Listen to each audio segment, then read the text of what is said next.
पर आपने कई सरकारी योजनाओं के विज्ञापन देखे होंगे। इन विज्ञापनों में सरकार की योजनाओं की खूब तारीफ होती है, बड़े बड़े आंकड़े लिखे होते हैं, लेकिन हकीकत इससे काफी अलग है। हकीकत तो यह है कि सरकार की अच्छी योजनाओं की कई बार सही ढंग से मॉनिटरिंग न होने से योजनाओं को पलीता लग जाता है। ताजा मामला मध्य प्रदेश में करोड़ों परिवार की समग्र आईडी से जुड़ा हुआ है। हद यह है कि 2011 के आंकड़े के मुताबिक 8.5 करोड़ की आबादी वाले मध्य प्रदेश में 10.5 करोड़ समग्र आईडी बन गई हैं। अब इन आईडी के वेरिफिकेशन में अफसरों के पसीने छूट रहे हैं। सरकार ने समग्र आईडी से जुड़ी तमाम योजनाओं का एक बार फिर से वेरिफिकेशन करना शुरू कर दिया है। साथ ही समग्र आईडी के लिए ई-केवाईसी भी अनिवार्य कर दी गई है। लेकिन यह काम इतना आसान नहीं होने वाला है। और क्यों नहीं होने वाला है, बता रहे हैं भोपाल से हमारे एडिटर रविकांत दीक्षित। मध्य प्रदेश में अगर आपको किसी सरकारी योजना का लाभ लेना है तो इसके लिए सबसे जरूरी क्या है? शायद आप कहेंगे कि जरूरी डॉक्यूमेंट्स। तो इसका जवाब है जुगाड़।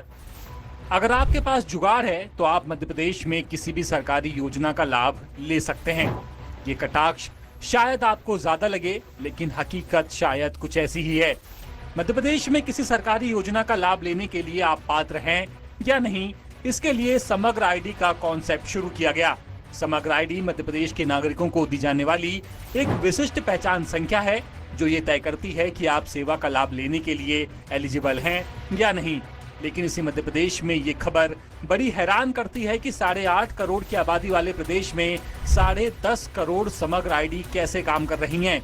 यानी साफ है, कई समग्र आईडी फर्जी हैं। और सबसे बड़ा सवाल यहाँ ये है कि इन फर्जी समग्र आईडी से न जाने कितने लोग सरकार को चूना लगा रहे हैं, वो भी अलग अलग योजनाओं का लाभ लेकर। इन्हीं फर्जी आईडी को पकड़ने के लिए सरकार ने अपने अफसरों को काम पर तो लगा दिया, लेकिन समग्र आईडी के वेरिफिकेशन में इन अफसरों के भी पसीने छूट रहे हैं। इन्हीं योजनाओं में से एक योजना है लाडली बहना योजना और एक योजना है पेंशन योजना। लाडली बहना योजना में फर्जीवाड़ा पकड़ने के लिए सरकार लाडली बहना योजना की हितग्राहियों का वेरिफिकेशन करवा रही है। इन हितग्राहियों की समग्र आईडी आधार कार्ड से मिलाई जा रही है। शुरुआती दौर में कई संदिग्ध भी सामने आए हैं। पेंशन योजना में तो 1,17,000 से ज्यादा संदिग्ध सामने आए। इनका भी एक बार फिर से सत्यापन किया जा रहा है।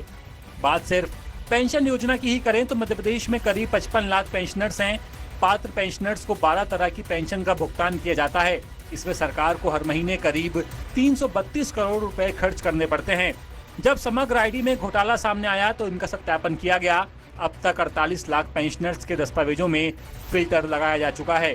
बाकी का काम अभी भी जारी है।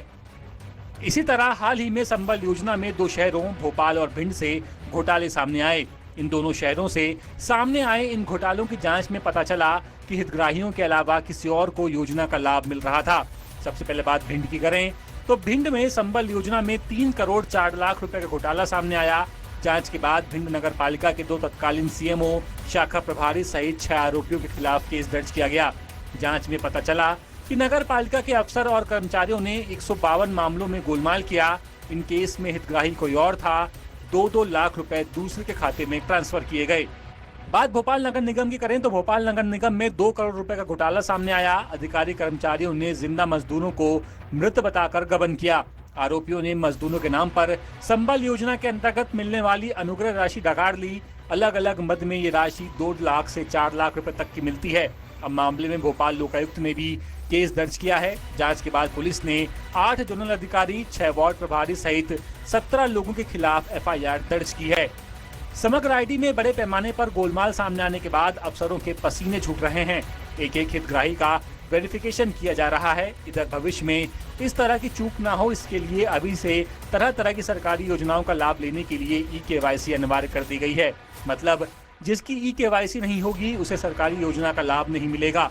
लेकिन सबसे बड़ा सवाल यहाँ ये है कि अब तक जो लोग लाखों करोड़ों का चूना सरकार को लगा चुके हैं, उन पर क्या कार्रवाई होगी? और जब तक बाकी योजनाओं का वेरिफिकेशन नहीं हो जाता, तब तक क्या गारंटी है कि योजना का लाभ सही हितग्राही को ही मिल रहा है? लेटेस्ट,